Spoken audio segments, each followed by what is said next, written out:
Hello everyone. तो हम लोग के ऑब्जेक्टिव सीरीज़ में आज नया चैप्टर लेके हम आए हैं आपके लिए। ह्यूमन रिप्रोडक्शन का जितना भी हम लोग ना कंप्लीट एनालिसिस किए हैं और क्वेश्चन नंबर ऑफ क्वेश्चन हम लोग थोड़ा सा कम किए हैं, ताकि आपको प्रैक्टिस जो है ना, मतलब मुझे जो लगता है वीवीआई क्वेश्चन जो है वो हम सिर्फ उसको लेके आ रहे हैं। आप प्रैक्टिस जैसे मान लो आप पूरा चैप्टर जब रिवाइज करोगे ना, मैं आज ना आपको एक माइंड मैप देके जाऊँगा। एक बार पूरा चैप्टर रिवाइज करके माइंड मैप एक दो बार देख लेना उसको, ठीक है। और पीडीएफ आपको मिल जाएगा ग्रुप में, आपको डिस्क्रिप्शन में नंबर मिल जाएगा, वहाँ से आप नंबर पे मैसेज कर सकते हैं व्हाट्सएप पे, और वहाँ से आपको ग्रुप में जोड़ दिया जाएगा, वहाँ से आपको मिल जाएगा नोट्स है, ठीक है। तो खैर, तो वहाँ तक हो गया। तो माइंड मैप आप पढ़ लीजिएगा, उससे आपको बहुत सारी चीज़ें समझ में आ जाएंगी, ठीक है। जो मुझे लगता है कि बहुत ज़्यादा इंपॉर्टेंट क्वेश्चन है, वीबीआई मतलब बहुत ज़्यादा वेरी वेरी वेरी इंपॉर्टेंट, उसको लेके आए हम आज। और ह्यूमन रिप्रोडक्शन का आज हम लोग कंप्लीट पॉसिबल जितना भी वीबीआई ऑब्जेक्टिव क्वेश्चन है बिहार बोर्ड के लिए स्पेशली, वो हम लेके आए, ठीक है। चलो तो शुरू करते हैं, ठीक है। तो पहला क्वेश्चन आपके स्क्रीन पर ये रहा।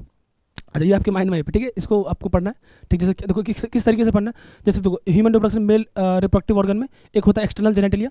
एक्सटर्नल जेनेटिलिया में क्या आएगा, क्या बताओ, टेस्ट, यहाँ देखो इधर टेस्टिस आएगा, है ना। और ये क्या होता है, seminiferous tubule which further have spermatogonia, Sertoli cell, Leydig cell, ये सब पढ़ लोगे।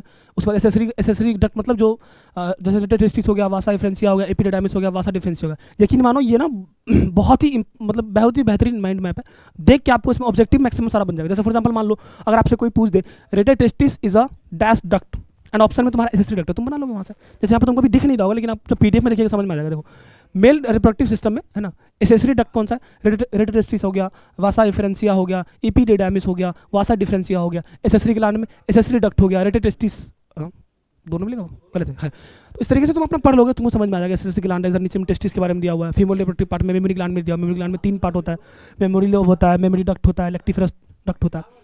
एक्सटर्नल जेनेटिलिया में मोन्स पीबस हो गया, लैबिया मैजोरा, है ना, लैबिया माइनोरा, ठीक है, हैमन, क्लैटोरिस। तो ये सब तुम पढ़ के समझ में आ जाएगा। यहाँ पे देखो स्पर्मेटोजेनेसिस के बारे में दिया हुआ है, ऊजेनेसिस, मतलब पूरा एकदम पॉसिबल जितना भी दिया हुआ अच्छा खासा तो माइंड मैप है, आप यहाँ से पढ़ के समझ लोगे। हम लोग का जो मेन काम है वो है क्वेश्चन प्रैक्टिस, हम लोग शुरू कर रहे हैं। चलो पहला क्वेश्चन देखो आपके स्क्रीन पर दिख रहा है आपको अच्छे से, ठीक है। क्या है तो क्वेश्चन, क्या आपका देखो ध्यान से देखो। अच्छा सर, क्वेश्चन बनाना कैसे, देखो मेरी बात सुनो। अगर आपको थोड़ा सा क्यूरियस बनना है, क्यूरियोसिटी चलाना अपने अंदर, अच्छा से बनना है नहीं बनना, तो आपको करना क्या कि जैसे क्वेश्चन आया आपके स्क्रीन पर पॉज करो, ठीक है। अगर आपको उसका आंसर आ रहा है, ठीक है, तो आप ना कमेंट सेक्शन में जैसे मान लो क्वेश्चन नंबर फर्स्ट का ए, सेकंड का बी, थर्ड का, इस तरीके से कर सकते हो। तो ये आपका पहला क्वेश्चन है। कौन सा क्वेश्चन है, क्वेश्चन नंबर फर्स्ट। क्या है क्वेश्चन नंबर फर्स्ट, क्या क्वेश्चन कि acrosome is a part of, ठीक है। मैं तुमको समझा दूं पहले, देखो acrosome is a part of क्या है। अच्छा तुम मुझे खुद आंसर दो, देखो यहाँ पे मैं तुमको दिखाता हूँ। देखो ये स्पर्म का स्ट्रक्चर है, ठीक है। अब देखो यहाँ पर तुमको ये दिख रहा है तुमको एक्रोसोम, ये क्या है आपका एक्रोसोम। देखो एक्रोसोम क्या है, हेड वाले पार्ट में सबसे ऊपर एक्रोसोम पाया जाता है, जिसके जो मतलब यहाँ पर है, देखो एक्रोसोम।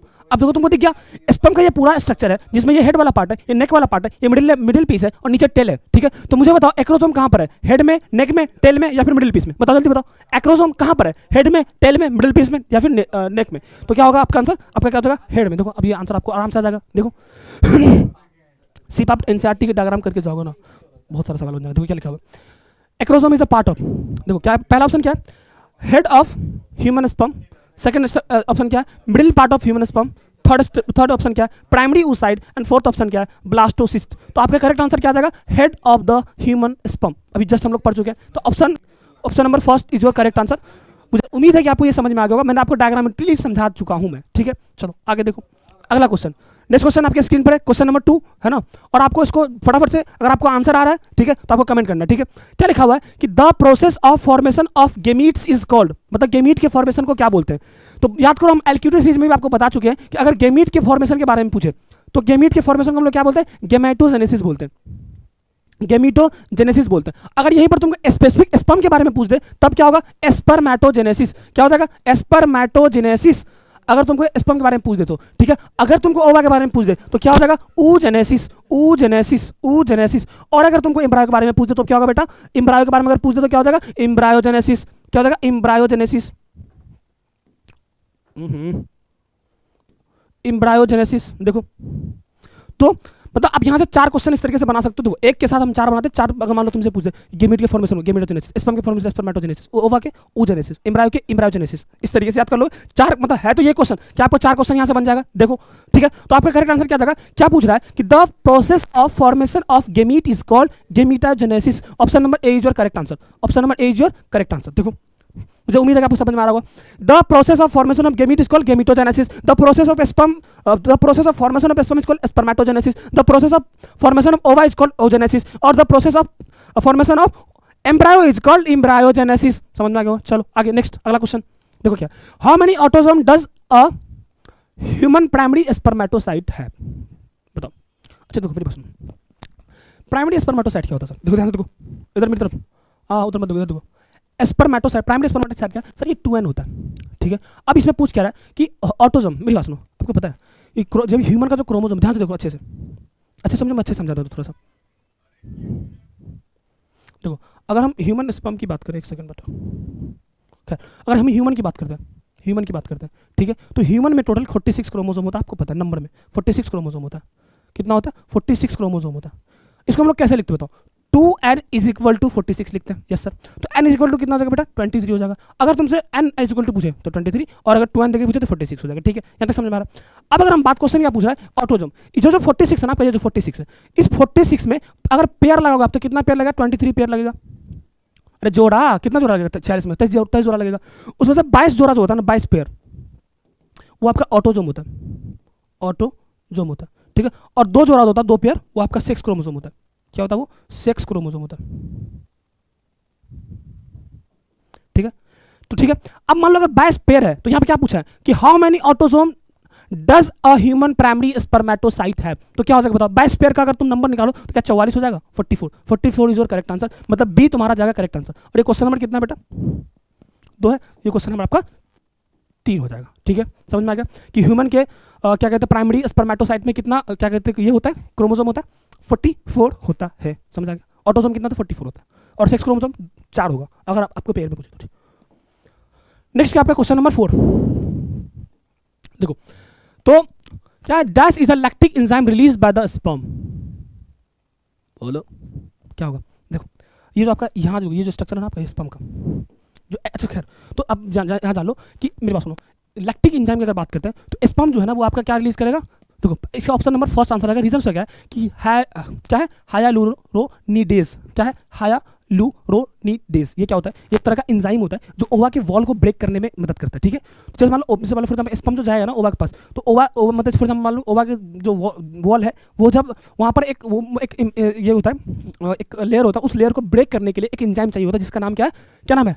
हायालुरोनिडेज नाम है, ठीक है। और ये कहाँ पर होता है? ह्यूमन के स्पर्म रिलीज करती है इसको। और आपका करेक्ट आंसर क्या जाएगा? Option number A is your correct answer. Next क्या है? क्वेश्चन नंबर 5 है ना बेटा, question number 5, this is your question number 5, ठीक है। The hormone that is release from the testis, इन सब में से कौन सा हार्मोन टेस्टिस से रिलीज होता है? पहला ऑप्शन प्रोजेस्टेरोन, दूसरा ऑप्शन वैसोप्रेसिन, तीसरा ऑप्शन टेस्टोस्टेरोन, और चौथा option none of the above. None of the above तो नहीं होगा, कोई तो आंसर होगा, ठीक है। तो अब देखो प्रोजेस्टेरोन, और अगर हम बात करें इसकी टेस्टोस्टेरोन की, ठीक है, देखो मेरी बात सुनो, तो मुझे होता है टेस्टिस, नाम से आता है टी टेस्टोस्टेरोन, टी टेस्टोस्टेरोन। मतलब क्या हुआ कि अगर आपसे कोई पूछे कि टेस्टिस से इनमें से कौन सा हार्मोन रिलीज होता है, तो आपका क्या आंसर जाएगा? Option number C is your correct answer. Reason क्या है? टेस्टोस्टेरोन रिलीज करता है आपका टेस्टिन, एक हार्मोन होता है जो टेस्टोस्टेरोन रिलीज करता है। तो टेस्टोस्टेरोन करता है क्या सर? क्या करता है वो जो स्पर्मेटोजेनेसिस है ना उसके प्रोसेस में मदद करता है, ठीक है। प्राइमरी स्पर्मेटोसाइट को सेकेंडरी स्पर्मेटोसाइट में कन्वर्ट करेगा, फिर उसके बाद बहुत सारा है स्पर्मेटिड में कन्वर्ट होगा, फिर स्पर्म बनेगा। इस पूरे प्रोसेस में एक हार्मोन की जरूरत होती है जो तुम्हारा कौन रिलीज करता है? लीडिंग से रिलीज करता है, जो कौन होता है? कौन सा हार्मोन का नाम क्या है? टेस्टोस्टेरोन नाम है। चलो अगला क्वेश्चन आपके स्क्रीन पर देखो, क्वेश्चन नंबर 6, क्वेश्चन नंबर 6, ठीक है। क्या है? The finger like projection is the infundibulum are called. समझ में आ रहा है? मतलब क्या हुआ कि पूछ रहा है कि finger like projection is the infundibulum are called. Infundibulum में जो फिंगर लाइक प्रोजेक्शन होता है उसको हम लोग क्या बोलते हैं? ठीक है सर, हमको समझाइए। तुम समझो मत, देखो निहारो इसको अच्छे से, देखो हम तुमको दिखाते हैं। डायग्राम होगा यहाँ पे हम लेके आए थे, एक सेकेंड, ये देखो देखो मेरी बात सुनो, ये पूरा आपका फ्लोपियन ट्यूब है। फ्लोपियन ट्यूब में देखो ध्यान से दिख रहा है, हाँ दिख रहा है। अच्छा मैं थोड़ा सा बड़ा कर दूँ, रुक जाओ।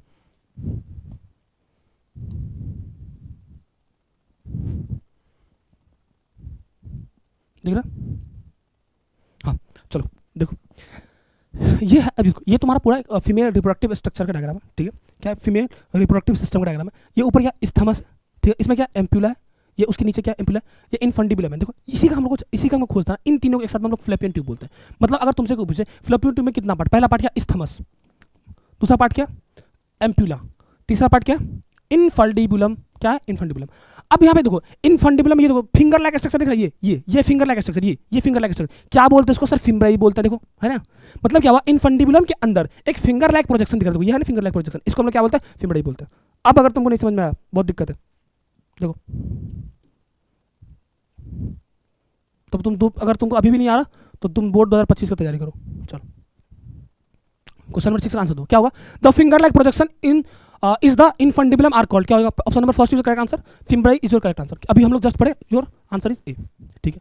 अगला क्वेश्चन, ये आपका क्वेश्चन नंबर 7 क्या है, देखो ध्यान से देखो, विच of the following contain a fluid filled cavity called antrum, क्या बोलता है, एंट्रम। ये भी हम तुमको डायग्राम में दिखाएंगे, पहले तो इसका आंसर दो। पहला ऑप्शन क्या, प्राइमरी स्पर्मेटोसाइट, दूसरा ऑप्शन क्या, प्राइमरी फोलिकल ऑफ ओवरी, तीसरा क्या, टर्सरी फोलिकल ऑफ ओवरी, चौथा क्या, सेकेंडरी स्पर्मेटोसाइट। आंसर दो। क्या लिखा हो देखो, विच ऑफ द फॉलोइंग, आंसर दो चलो, जिसको आंसर है वो कमेंट, बाकी हम तुमको एक डायग्राम दिखा दो, उसमें देखो।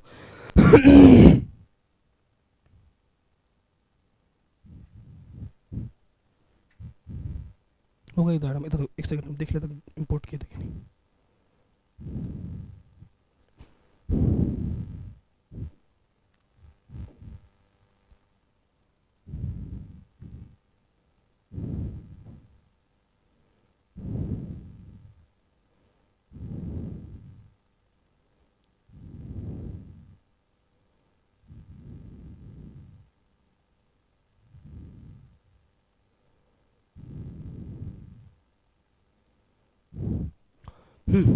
देखो देखो मेरी बात सुनो, ये देखो ये प्राइमरी फॉलिकल है, ध्यान से देखो, अच्छा समझो, हम तुमको ये एक्चुअली हम आपको एलक्यूटी सीरीज में ही पढ़ा चुका है। अच्छा डायग्राम को थोड़ा सा बड़ा कर लेता हूँ, ठीक है।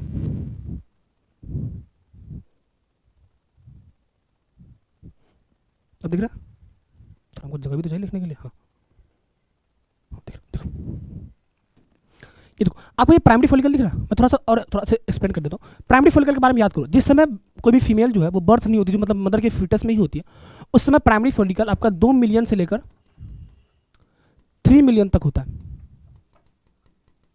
मिलियन होता है, ठीक है।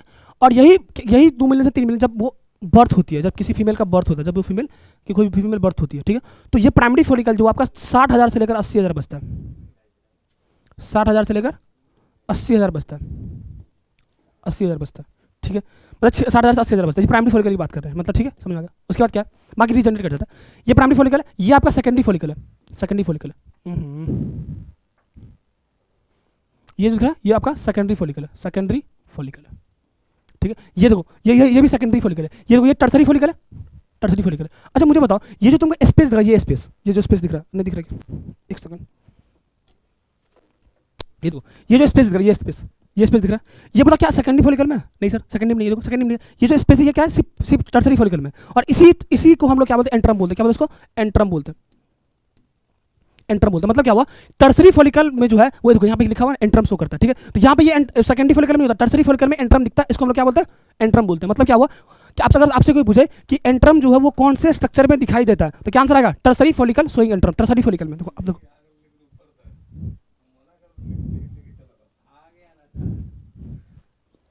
देखो ये ना, अब बताओ आंसर क्या होगा, देखो इतने अच्छे से डायग्रामेटिकली एक्सप्लेन कर रहे हैं, ठीक है, जो तुमको दिखा रहे हैं कहाँ पर है ये, ठीक है। चलो, विच of the following contain a fluid filled cavity call antrum, कौन सा होगा, कौन सा होगा, क्या आंसर आएगा आपका, टर्सरी फॉलिकल ऑफ ओवरी। देखो अभी जस्ट पढ़े हम लोग, अगला क्वेश्चन आपके सामने है, देखो option number C is your correct answer,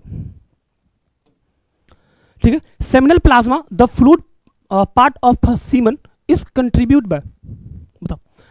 अच्छा तुमको पता सीमन क्या होता है, सीमन क्या होता है, seminal plasma, plasma plus sperm, याद करो हम पढ़ाए होंगे ऑफलाइन बैच में जो मेरे पढ़े होंगे, ठीक है। सेमिनल प्लाज्मा प्लस स्पर्म होता है, ठीक है, स्पर्म है। अब देखो यहाँ पे आप क्या पूछ रहा है, seminal plasma the fluid of semen, मतलब सेमिनल प्लाज्मा जो सीमन का फ्लूइड है वो क्या कंट्रीब्यूट करता है, इसमें क्या कंट्रीब्यूट करता है, मुझे बताओ। अच्छा तुम मुझे बताओ, यूरेथ्रा हो सकता है क्या, सीमन क्या होता है, तुम बता, मेल का पार्ट है फीमेल का पार्ट है, मुझे तो फीमेल, ये जो सेमन है सीमन, ये मेल का पार्ट है, और पूछ तुमसे, सॉरी मेल का पार्ट है, और तुमसे मेल के बारे में पूछा, मेरे प्लाज्मा के बारे में पूछा है, तो मुझे तो क्या यूरेथ्रा इसका आंसर होगा, पहले कटेगा क्योंकि यूरेथ्रा तो फीमेल में होता है ना, तो ऑप्शन तो ये कट जाएगा, मतलब 3 नंबर ऑप्शन जिसमें भी वो काटो, ये ऑप्शन कट जाएगा। आगे देखो, अब तुमको पता है सेमिनल प्लाज्मा में क्या होता है? सेमिनल वेसिकल का फ्लूइड होता है, प्रोस्टेट का फ्लूइड होता है और बल्ब यूरेथ्रा का फ्लूइड होता है। मतलब क्या हुआ? इन तीनों का फ्लूइड होगा। मतलब सेमिनल वेसिकल का भी फ्लूइड होता है, ठीक है, प्रोस्टेट ग्लैंड का भी फ्लूइड होता है और बल्ब यूरेथ्रा के ग्लैंड का फ्लूइड को, इन तीनों को एक साथ मिलाकर हम लोग क्या बोलते हैं? सेमिनल प्लाज्मा बोलते हैं। और जब उसमें स्पर्म मिलता है उसको हम लोग सीमन बोलते हैं। तो तुम्हारा आंसर क्या जाएगा? 1 2 और 4। 1 2 का 4 देखो, 1 2 4, 1 2 एंड 4, 1 2 एंड 4, 1 2 एंड 4। आ रहा समझ में? अगला क्वेश्चन। अच्छा ये क्वेश्चन नंबर कितना? 7 हो गया, ये 8वां क्वेश्चन। 8वां क्वेश्चन। चलो, uterus is related to, but ये क्या, ये कैसा क्वेश्चन है? देखो, यूट्रस किसका पार्ट? अभी कुछ देर पहले हम लोग पढ़े, देखो इसको काटे थे किस लिए? Urethra is a female reproductive part. ये इसका आंसर क्या जाएगा? Female. Uterus is related to female reproductive system. तो ये सब सवाल आपके बिहार इस तरह का, ये हंसने वाली बात नहीं, क्योंकि ये सब सवाल आता है। क्वेश्चन नंबर 9, ठीक है। अगला question, ovulation occur under the influence of. हाँ ये अच्छा है। अभी देखो, अभी हम एक्टिविटी सीरीज में भी हम लोग पढ़ चुके हैं। अच्छा मैं तुमको डायग्राम ही दिखाता हूँ। ये क्वेश्चन नंबर कितना? 9। ये तुम्हारा question number 10। Question number 10, ovulation occurred under the influence, मतलब किस हार्मोन के अंडर में ओव्यूलेशन होता है? देखो तुम खुद देख के बताओ। देखो देखो पूरा एकदम फील कर देना, फील। देखो ये रहा ओव्यूलेशन, है ना? किसके प्रेजेंस में हो रहा है बताओ? एलएच और क्या तुम्हारा एस्ट्रोजन। देखो यहाँ पे दिख रहा है, ये तुम्हारा एलएच, ये तुम्हारा एस्ट्रोजन। ऑप्शन देखिए आप,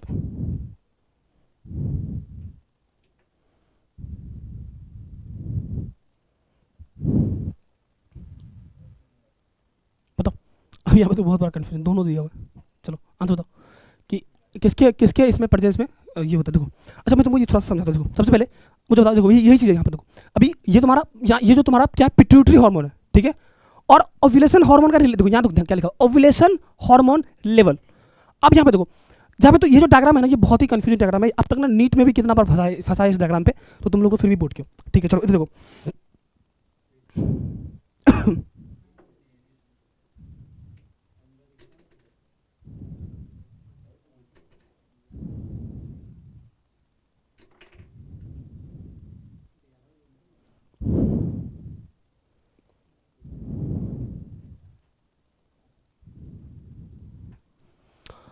हाँ देखो तो क्या है कि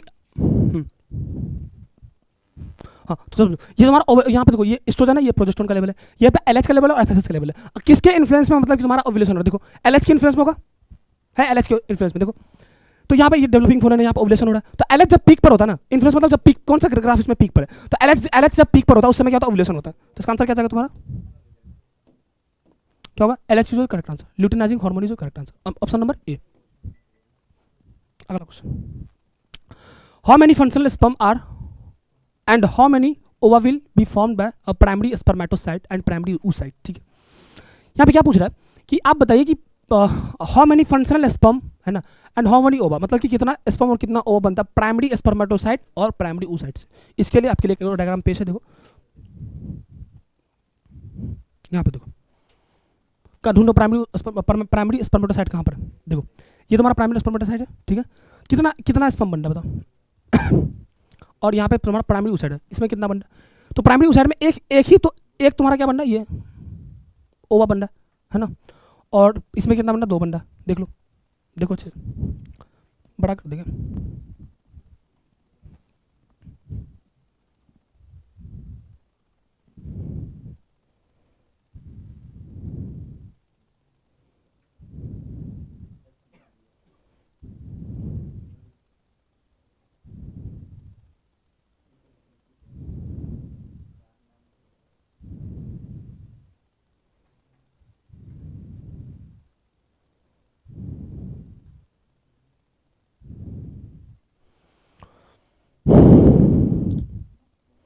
देखो तो मतलब क्या, देखो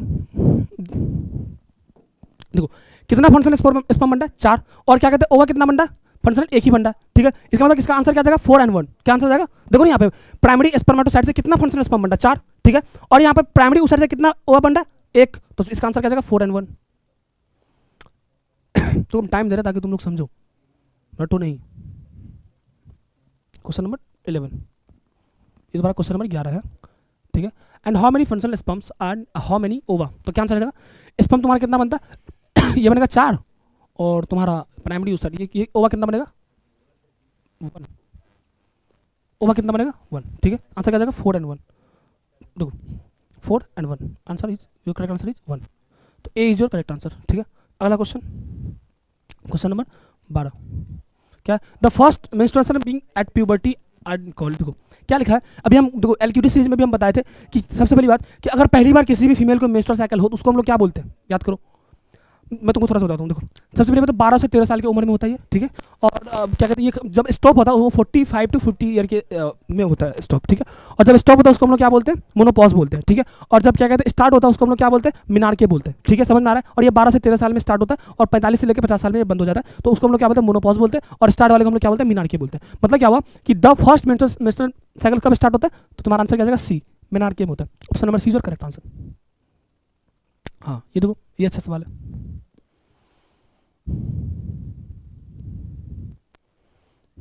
देखो क्या है, match the following and choose the correct option.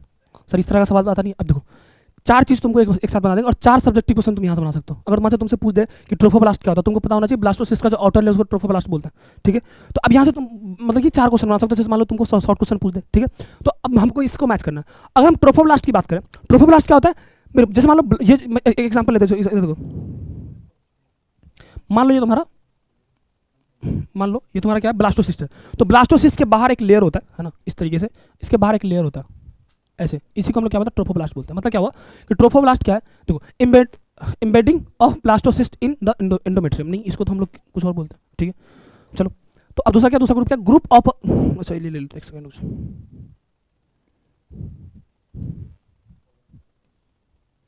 Group of cell that would differentiate as embryo, ठीक है। उसके बाद क्या, outer layer of blastocyst attach to the endometrium, देखो ये है ना, outer layer of blastocyst attach to the endometrium. एक आंसर क्या जाएगा तुम्हारा 3 जाएगा। अगर तुम्हारा एक आंसर 3 जाएगा तो तुम्हारा बता दो, ये दोनों ऑप्शन तो कट जाएगा क्योंकि इसमें एक आंसर 2 दिया, इसमें 2 दिया हुआ, ठीक है। अब बता दो, ठीक है।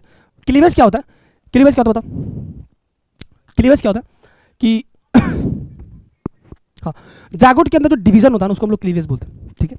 जो मेरी बात सुनो, स्पर्म और ओवा मिलकर क्या बना था, जागोट बना था। जब जागोट के अंदर लगातार डिवीजन होता है उसको हम लोग क्या बोलते हैं, क्लीवेज बोलते हैं, ठीक है। तो अब ढूंढो कहाँ पड़े दूसरी, ये देखो क्या क्लीवेज, हाँ तो यहाँ पे देखो नीचे सबसे ऑप्शन माइटोटिक डिवीजन ऑफ जागोट, जागोट के अंदर माइटोटिक डिवीजन हम लोग क्या बोलते हैं, क्लीवेज बोलते हैं। तो तुम्हारा बी का आंसर क्या जाएगा, 4 आंसर जाएगा, ठीक है। तो बी का आंसर 4 एक ही ऑप्शन में है, तो ये option A is your correct answer. और क्वेश्चन नंबर कितना 13 और समझ लेते हैं, बाकी तुम पढ़ लेना। इम्प्लांटेशन क्या होता है, इम्प्लांटेशन जब क्या कहते हैं इंडोमेट्रियम में जब ब्लास्टोसिस्ट जाके चिपकता है उसको इम्प्लांटेशन बोलते हैं। इसका आंसर तुम्हारा क्या जाएगा, 1 नंबर आंसर होगा इसका। डी का आंसर 1 दिया हुआ, देखो डी का आंसर फर्स्ट है, ये वाला ऑप्शन इसका होगा, ठीक है। बचा एक तो इसमें डाल दो, group of cell that different embryo, ठीक है। समझ में आ गया, ये अच्छा सवाल था। ऐसे इससे आप 4 सवाल बना सकते हैं अच्छे से, ठीक है। Next question, how does human sperm locomote, मतलब कि अब मुझे बताओ कि ह्यूमन का जो स्पर्म होता है वो कैसे मोशन करता है, ठीक है। मतलब अरे ऑब्वियस बात है, उसको मोशन करके जाना है ना एम्पुला वाले पार्ट में, फ्लोपियन ट्यूब के, तो वहाँ तक वो किस स्ट्रक्चर की मदद से मूव करके जाता है। तो आपका आंसर क्या हो जाएगा, क्या लिखा हुआ, how does human sperm locomote, मतलब ह्यूमन का जो स्पर्म होता है वो कैसे लोकोमोट करता है, मतलब कैसे मतलब मोशन करता है, ठीक है। तो अब बताओ, तो मेरी बात सुनो, बॉडी में मैक्सिमम जगह पर सिलिया प्रेजेंट होता है, फ्लैजेला भी प्रेजेंट होता है कहीं पर, लेकिन स्पर्म के हेड पर ये जो है ना आपका, ये इसको हम लोग फ्लैजेला बोलते हैं। खैर हम दिखा देते, जैसे मान लो ये स्पर्म इस तरीके से, मान लो स्पर्म, ठीक है। तो जिस ये जो टेल, इसको हम लोग बोलते हैं फ्लैजेला, ये फ्लैजेला है, फ्लैजेला, ठीक है। फ्लैजेला की मदद से क्या होता है कि स्पर्म आपका लोकोमोट करता है, ठीक है। और जैसे आप पूछेगा फ्लोपियन ट्यूब में क्या होता है, फ्लोपियन ट्यूब में सिलिया होता है। ये कहाँ पर होता है, सिलिया कहाँ पर होता है, फ्लोपियन ट्यूब में होता है, फैलोपियन ट्यूब में होता है, फैलोपियन ट्यूब में होता है। अगर रिप्रोडक्टिव ऑर्गन की बात करें तो your correct answer is flagella is your correct answer. मतलब फ्लैजेला जो है, फ्लैजेला के अंदर क्या होता है, फ्लैजेला की मदद से स्पर्म जो है वो लोकोमोट करता है। अगला क्वेश्चन समझ आ गया, क्वेश्चन नंबर 15 क्या है कि vast difference receive the duct of seminal vesicle and form the, बताओ क्या होगा, क्या लिखा हुआ है कि vast difference receive the duct of seminal vesicle and form, मतलब वास्ट डिफरेंस जो है वो एक डक्ट रिसीव करता है सेमिनल वेसिकल से, क्या लिखा, vast difference receive the duct of seminal vesicle, मतलब सेमिनल वेसिकल से वास्ट डिफरेंस एक डक्ट रिसीव करता है, उस डक्ट का नाम क्या है, ठीक है। इजैकुलेटरी डक्ट, याद करो है ना, इजैकुलेटरी डक्ट होगा, option A is your correct answer, है ना। नेक्स्ट क्वेश्चन नंबर 16 क्या है कि the cell division in secondary oocyte is suspended at, क्या है, the cell division is secondary side is expended, मतलब क्या हुआ कि सेल डिवीजन जो है वो कौन से फेज में जाकर क्या कहते हैं उस साइड में, सेकेंडरी साइड में क्या होता है, स्टॉप हो जाता है। मुझे बताओ, तो मेरी बात सुनो, जैसे मान लो कि एक होता है मेटाफेज सेकंड, मेटाफेज सेकंड में क्या होता है, ये स्टॉप। अच्छा इसको भी तो रटवा नहीं है, बट एक चीज़ समझो, ठीक है, इसको आंसर तुम्हारा ए आएगा, ए इज करेक्ट आंसर, ठीक है। लेकिन एक चीज़ तुमको बताया, जब अब यहाँ पे तुमसे सवाल ये पूछ सकता है, सबसे पहली बात सवाल कि सेकेंडरी उस साइड में जो है वो किस डिवीजन में, मतलब किस सेल डिवीजन में मतलब तुम्हारा सस्पेंड होता है। तो म्योसिस सेकंड उल्टा कर भी पूछ सकता है, म्योसिस सेकंड कहाँ पर सस्पेंड होता है, तो सेकेंडरी उस साइड में। अब अगर तुमसे कोई पूछे कि सर ये म्योसिस सेकंड जो वापस से अपने इसमें डिवीजन में कब आता है, जब स्पर्म जो एंट्री करता है ना उसके अंदर, है ना, ओवा के अंदर जब स्पर्म एंट्री करता है सेकेंडरी साइड के अंदर, तब जाके वापस से म्योसिस सेकंड जो टूट जाता है ना। समझ में आ रहा है, आगे समझ में, मतलब जब जिस समय मान लो ये स्पर्म है ना, ये स्पर्म है और ये ओवा है, जब ये इसके अंदर फ्यूज करेगा तो तुम्हारा ये मेटाफेज सेकंड ये टूट जाएगा, क्रॉस कर जाएगा, है ना, मतलब खत्म, फिर मेटाफेज सेकंड स्टार्ट हो जाएगा, मतलब डिवीजन शुरू हो जाएगा, ठीक है। नेक्स्ट क्वेश्चन, अगला क्वेश्चन देखो, ये क्वेश्चन एनसीईआरटी की लाइन का है, देखते आप कितना पढ़े एनसीईआरटी। क्वेश्चन नंबर 17 देखो क्या लिखा हुआ, ejaculation of human male content about 200 to 300 million sperm. Okay, मतलब क्या हुआ यहाँ पे ये बोल रहा है कि इजैकुलेशन जो ह्यूमन जो एक बार स्पर्म इजैकुलेशन सीमन इजैकुलेट करता है उसमें 200 से लेकर 300 मिलियन स्पर्म होता है, of which for normal fertility के लिए कितना % स्पर्म मस्ट है ना, हैव नॉर्मल शेप, मतलब कितना % स्पर्म उसमें नॉर्मल शेप का होना चाहिए, ठीक है। And size and at least -% so energetic motility, मतलब क्या हुआ कितना % का शेप और साइज मतलब नॉर्मल होना चाहिए और कितना % उसमें एनर्जेटिक मोशन करना चाहिए, बताओ, है ना। अब एनसीईआरटी अगर पढ़ोगे तो आपको पता होगा 60% तो तुम्हारा ये चाहिए, 60% तुमको क्या चाहिए, नॉर्मल शेप का चाहिए, 60% नॉर्मल शेप का चाहिए, ठीक है। और 40% इसमें से 40% जो आपका कम से कम 40% आपका नॉर्मल मतलब कि एनर्जेटिक मोशन करना चाहिए, मोटिलिटी,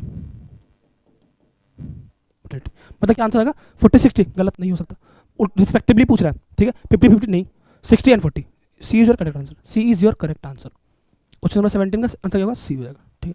अगला क्वेश्चन, क्वेश्चन नंबर 18 पढ़ो।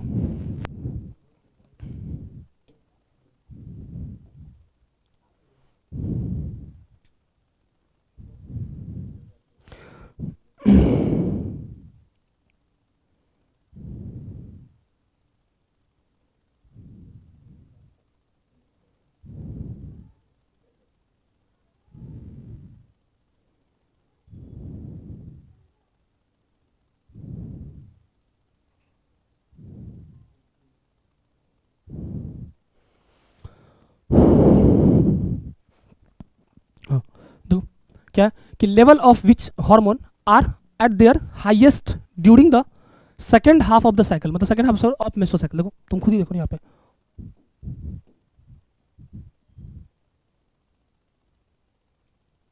ये देखो क्या है सेकेंड हाफ, मतलब ये जो तुम्हारा ये वाला पार्ट, इसकी बात कर रहे हैं, तो यहाँ पर किसका लेवल ये होता है, ज़्यादा होता है, सेकेंड हाफ मतलब इधर इस साइड, तो इस साइड यहाँ पे देखो प्रोजेस्टेरोन का ज़्यादा है एस्ट्रोजन से, आंसर क्या है, प्रोजेस्टेरोन आंसर आएगा। समझ आ रहा समझ में, मतलब खुद ही देखो सेकंड हाफ मतलब यहाँ इसके बाद सेकंड स्टेज में, ठीक है, सेकंड स्टेज में पूछ रहा है कि किसका पीक ज़्यादा होता है। देखो यहाँ पर प्रोजेस्टेरोन का ज़्यादा एस्ट्रोजन से, ये एस्ट्रोजन का है, ये प्रोजेस्टेरोन का है, ये तो प्रोजेस्टेरोन ज़्यादा एस्ट्रोजन से, आंसर क्या है तुम्हारा,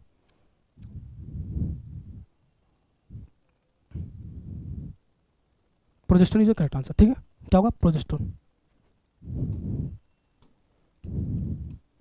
ठीक है, प्रोजेस्टेरोन मतलब बी इज करेक्ट आंसर। अगला question, the last part, question number 19, the last part of the oviduct is called, oviduct मतलब fallopian tube की बात कर रहे हैं, बताओ क्या होगा। देखो यहाँ पे स्ट्रक्चर देख लो, डायरेक्ट स्ट्रक्चर देख लो, तो पता नहीं बता ये आंसर होगा, ठीक है, लेकिन यहाँ पे देखो इस तरीके से तुम देखोगे तो ज़्यादा समझ में आएगा। देखो यहाँ देखो ये fallopian tube है, तो ओवरी से कॉन्टैक्ट कौन को शुरू करना है, तो ये इधर देखो सबसे लास्ट पार्ट क्या है, इस्थमस है, इस्थमस, उसके बाद तो सीधा तुम्हारा फंडस यूट्रस हो गया, ठीक है। मतलब लास्ट पार्ट जो तुम्हारा क्या इस्थमस है, वही चीज़ यहाँ पे पूछ रहा है तुम्हारा कि लास्ट पार्ट कौन सा होगा, क्या होगा, ये देखो ए इज योर करेक्ट आंसर, एक तुम्हारा क्या है isthmus is your correct answer, ठीक है। इस्थमस क्या है तुम्हारा, ओविडक्ट का लास्ट पार्ट है। अगला क्वेश्चन, ठीक है, question number 20 I think, yes is 20, क्या कि which of the following stage of oogenesis form a membrane called zona pellucida surrounding it. बताओ, देखिए सर डायग्राम दिया होगा।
कहाँ पर थे हम लोग, देखो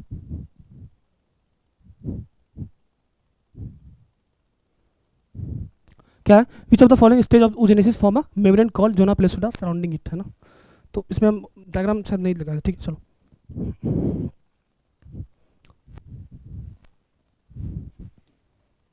क्या हो जाएगा आंसर, ठीक है। उगोनिया, उगोनिया क्या होता है यार, तो ऑप्शन नेम नहीं है।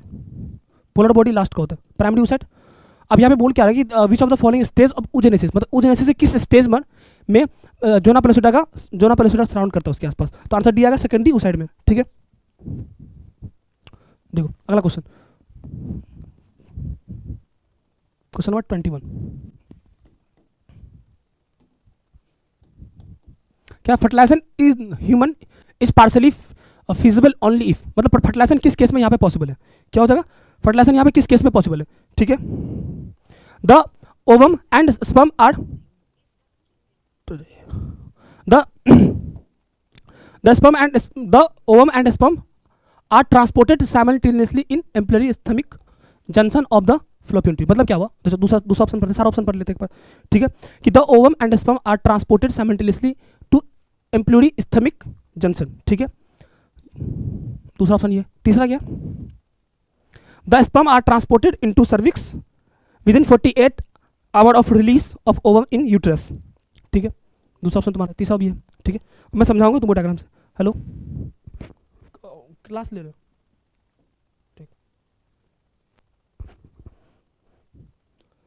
उसका क्या, the sperm are transported into vagina the just after the release ovum in fallopian tube. देखो ये डायग्राम देखो, तुमको दिखाते हैं।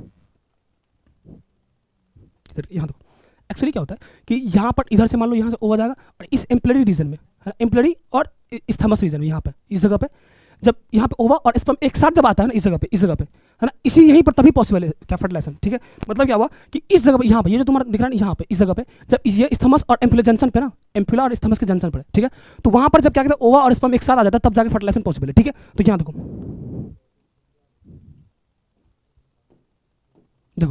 क्या है कि fertilization in human is partially feasible, क्या है कि the ovum and sperm are transported simultaneously, मतलब एक साथ टू एम्प्लरी स्टमक, नोट करना, junction of fallopian tube. A is your correct answer. अब देखो बी ऑप्शन में क्या किया, लास्ट में सर्विक्स कर दिया, यहाँ पे कंफ्यूज मत होना, सर्विक्स कर दिया, सर्विक्स नहीं, यहाँ पर क्या आना चाहिए, एम्प्लरी स्टमक जंक्शन, ठीक है, एम्प्लरी स्टमक जंक्शन ऑफ सर्विक्स, और यहाँ पे क्या आना चाहिए फ्लोपियन ट्यूब में से, सर्विक्स में थोड़ा होगा, ठीक है, समझ गए, ये थोड़ा सा अच्छा क्वेश्चन था। नेक्स्ट देखो उसके बाद क्या है कि milk is sucked out from, question number 22, मतलब इन देखो क्या है कि memory lobe, memory gland, memory duct और इलेक्टिफेस डक्ट, ठीक है। मिल्क इसमें से कहाँ से सक्ड होता है, मतलब मान लो कोई भी बेबी जो है जब मिल्क मेमोरी ग्लैंड में फीड करेगा तो किस डक्ट से तुम्हारा मिल्क रिलीज होता है, ठीक है। इलेक्टिफेस डक्ट होगा, ठीक है। देखो यहाँ पर इसका हम डायग्राम लेके आए, देखो ये देखो, ये देखो, ये है ना मेमोरी ग्लैंड का स्ट्रक्चर, ठीक है। यहाँ देखो ये जो लास्ट डक्ट कौन सा, देखो ये तुम्हारा क्या, ये तुम्हारा फैट है, ये फैट, ठीक है। उसके बाद ये तुम्हारा क्या, मेमोरी लोब, कौन सा, ये जो बहुत सारा ये क्या है, ये सब क्या मेमोरी लोब है। मेमोरी लोब किस में खुल रहा है, हाँ ये क्या है मेमोरी लोब, और मेमोरी लोब के अंदर बहुत सारा क्या मेमोरी एल्वियोलस है, ठीक है। और ये किस में खुल रहा है, मेमोरी डक्ट में खुल रहा है, ये सारा ये जो तुम्हारा एल्वियोलाई किस में खुल रहा है, मेमोरी डक्ट में खुल रहा है। और मेमोरी डक्ट लास्ट में किस में खुल रहा है, एम्पुला में खुल रहा है। तो यहाँ पे ये क्या एम्पुला में खुल रहा है, ठीक है। और एम्पुला से कहाँ पे खुल रहा है, इलेक्टिफेस डक्ट में खुल रहा है। तो मैं तुम मुझे बताओ कि अगर कोई बेबी यहाँ पे सक करेगा तो सब कौन से डक्ट से करेगा, किससे, इलेक्टिफेस डक्ट से करेगा, ठीक है। निप्पल के थ्रू जो इलेक्टिफेस डक्ट से करेगा, ठीक है। वही चीज यहाँ पे क्वेश्चन में ये लिखा हुआ है, ये देखो, हाँ देखो क्या आंसर आएगा, इलेक्टिफेस डक्ट दिखा चुके हैं, D is your correct answer, D is your correct answer, ठीक है। अगला question number 23, increase secretion of which hormone start the process of sperm formation at the time of puberty, मतलब प्यूबर्टी के time पे कौन सा हार्मोन रिलीज होता है, तो तुम्हारा क्या बनेगा, increase secretion of which hormone, किस हार्मोन के सिक्रेशन के बढ़ने से क्या कहते हैं, start the process of sperm formation, sperm की फॉर्मेशन स्टार्ट हो जाता है। देखो जीएच तुम्हारा ह्यूमन रिप्रोडक्शन कहीं यूज नहीं होता, टीएसएच कहीं यूज नहीं होता, पीआरएल कहीं यूज होता ही नहीं है, GnRH gonadotropin, gonadotropin releasing hormone, इसी हार्मोन के बढ़ जाने से क्या होता है, स्पर्म, मतलब जब ये हार्मोन तुम्हारा पीक पर जाएगा, मतलब जीएनआरएच जब पीक पर जाता है तभी जाके तुम्हारा क्या होगा, तुम्हारा स्पर्म फॉर्मेशन एकदम तेजी से होता है, ठीक। अगला question, next question number 24, by which process sperm release from the seminiferous tubule, किस प्रोसेस से क्या कहते हैं तुम्हारा स्पर्म जो वो क्या कहते हैं रिलीज होता है, कहाँ से, सेमिनिफरस ट्यूब्यूल से। ध्यान से, सेमिनिफरस ट्यूब्यूल से रिलीज क्या पूछ रहा है, स्पर्मिएशन आएगा, ए इज योर करेक्ट आंसर। मतलब क्या है कि by which process of sperm release from the seminiferous tubule, मतलब कौन से प्रोसेस सेमिनिफरस ट्यूब्यूल से स्पर्म रिलीज होता है, स्पर्मिएशन, स्पर्मिएशन। नीट 2018 या 16 में भी पूछा है ये सवाल, ठीक है। चलो मतलब सेमिनिफरस ट्यूब्यूल से जब तुम्हारा स्पर्म रिलीज होता है उस प्रोसेस को हम लोग क्या बोलते हैं, स्पर्मिएशन बोलते हैं। इंसेमिनेशन तो दूसरा चीज हो गया, ठीक है। इंसेमिनेशन इज क्या कहते हैं, अच्छा बता दें क्या, स्पर्मेटोजेनेसिस क्या होता है, स्पर्म की फॉर्मेशन स्पर्मेटोजेनेसिस बोलते हैं, स्पर्मियोजेनेसिस होगा इस तरीके से। चलो आगे नेक्स्ट 24 26 आई थिंक, एक second, 25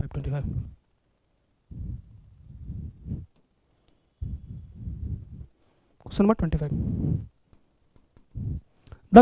the glandular tissue of the each breast is divided into 15 to 20, क्या होगा बताओ, खुद देखो यहाँ पे क्या देखो, मेमोरी लोब है ना, यहाँ पे क्वेश्चन में क्या पूछ रहा है कि the glandular tissue of each breast, मतलब सारे ब्रेस्ट में 15 से 20 में किस चीज में डिवाइड होता है बताओ। तो मेमोरी लोब आएगा आंसर सी आएगा तुम्हारा। मेमोरी डक्ट नहीं, मेमोरी डक्ट भी नहीं होगा, मेमोरी ग्लैंड नहीं, तो हम यहाँ मेमोरी लोब जो होता है वो 15 से 20 तुम्हारा डिवाइड होता है किसमें, प्रत्येक क्या कहते हैं ह्यूमन के मेमोरी ग्लैंड में, फीमेल ह्यूमन की मेमोरी ग्लैंड में 15 से 20 तुम्हारा क्या होता है, क्या कहते हैं तुम्हारा मेमोरी लोब होता है। तो आंसर तुम्हारा क्या जाएगा, सी इज करेक्ट आंसर। अगला क्वेश्चन, ठीक है, select the correct option of haploid cell from the following group, है ना। अब इसमें पूछ रहा है कि मुझे बताइए कि इसमें सब किस ऑप्शन में सारा क्या है, हेप्लॉइड है। प्राइमरी ओसाइट 2n होगा, तो ये तो पहला ऑप्शन तो डायरेक्ट कट गया, ठीक है। उसके बाद सेकेंडरी स्पर्मेटोसाइट, हाँ ये n होता है, ठीक है। फर्स्ट प्रोड बॉडी ये भी n होता है, और ओवम क्या होता है, ये भी n होता है। इसका मतलब आंसर क्या होगा तुम्हारा, correct answer is your B. अब कुछ लोगों को ये भी समझ नहीं आ रहा, देखो तुम 25 का तैयारी करो यार, देखो यहाँ पे पहले ऑप्शन क्या है, सेकेंडरी स्पर्मेटोसाइट, देखो सेकेंडरी स्पर्मेटोसाइट क्या है, देखो ये है सेकेंडरी स्पर्मेटोसाइट, सेकेंडरी स्पर्मेटोसाइट क्या है यहाँ देखो, तो ये तुम्हारा म्यूसिस सेकंड से बना है ना, म्यूसिस सेकंड से बना है, म्यूसिस प्रोडक्ट क्या होता है, n होगा, ठीक है। उसका देखो पोलर बॉडी किधर है, यहाँ देखो ये पोलर बॉडी है, पोलर बॉडी भी हेप्लॉइड होता है क्योंकि यहाँ पे म्यूसिस हुआ है, ठीक है। और ओवम तो ऑब्वियसली गेमीज होता है, n ही होगा, ठीक है। चलो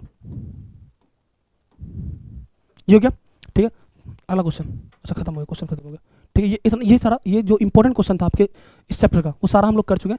यहाँ पे जो माइंड मैप है, इस माइंड मैप को आप एक बार पढ़िएगा, आपको बहुत अच्छे से समझ में आ जाएगा, ठीक है। और ये सब तो था, जितना भी पॉसिबल तुम्हारा ऑब्जेक्टिव क्वेश्चन था इंपॉर्टेंट है ना, जो अच्छा सवाल बन सकता था, जो मुश्किल था है ना, थोड़ा बहुत मुश्किल भी था, जो अच्छा सवाल बन जाता वो हम करवा चुके हैं, ठीक है। बाकी जो बचा हुआ, थोड़ा बहुत बचा हुआ नहीं, मतलब जो आएगा तो वीवीआई क्वेश्चन में, मतलब अगर बहुत ही ज़्यादा हीटेड क्वेश्चन है तो यही सारा है। बाकी माइंड मैप को पढ़िएगा जरूर, इसमें बहुत इंपॉर्टेंट चीज़ सब लिखा हुआ है, यहाँ से आपको बहुत सारा क्वेश्चन बनेगा, ठीक है। जैसे मतलब बहुत सारा कि एक्सटर्नल जेनिटलिया कौन सा होता है, एसेसरी ग्लैंड कौन सा होता है, एसेसरी डक्ट कौन सा होता है, ठीक है। तो यहाँ तक आप पढ़ाई करिए है ना, बोर्ड की तैयारी करिए अच्छे से। चलिए ठीक है, फिर बाय, अच्छे से पढ़ाई करिए।